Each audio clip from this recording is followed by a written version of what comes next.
응답하라 2005가 소환한 관객들의 호감, 영화 보고 알려줌, 너의 결혼식. 이 작품에 대한 저희의 평은 보세요입니다. 왜 보세요를 선택했는지 지금부터 스포일러가 포함된 리뷰로 알려드릴게요. 보세요라고 말했지만 사실 너의 결혼식은 관객에 따라 호불호가 극명하게 갈릴 영화입니다.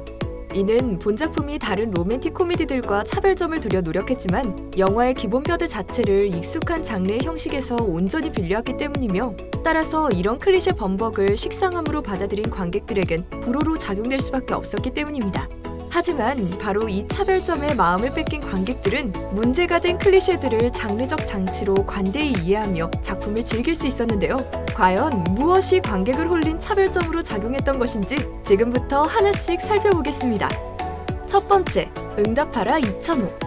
너의 결혼식은 1990년대에 10대에서 20대를 보낸 이들에게 아득한 첫사랑을 떠올리게 만들었던 그 시절 우리가 좋아했던 소녀와 건축학 개론의 서사를 합쳐놓은 것 같은 이야기 구조를 지닌 작품입니다.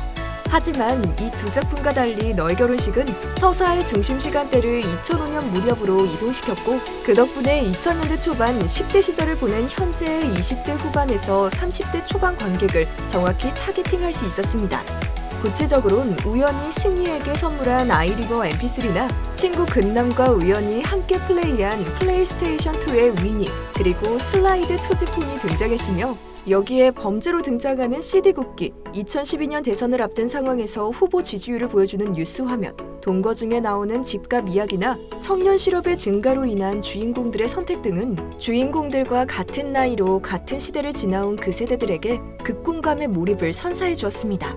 따라서 비록 앞선 두 작품보다 완성도가 떨어졌을지언정 너의 결혼식은 그 두 작품이 줄 수 없었던 2000년대 초반의 추억을 20대 후반에서 30대 초반 관객들에게 선물할 수 있었고, 그 대상이 된 관객들은 이 작품에 특별한 호감을 지불할 수밖에 없었을 것입니다. 두 번째, 눈물까지 소환한 타이밍.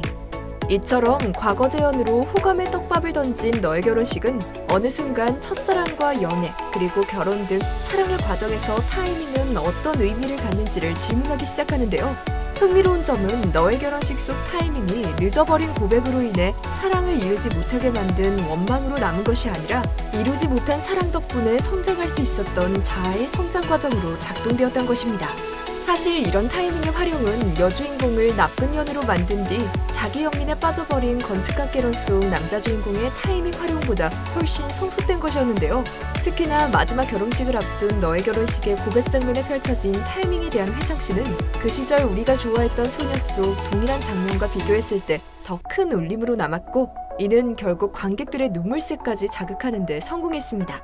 이처럼 너의 결혼식은 20, 30대의 관객을 정확히 겨냥한 성공적인 기획영화란 인상을 받았는데요.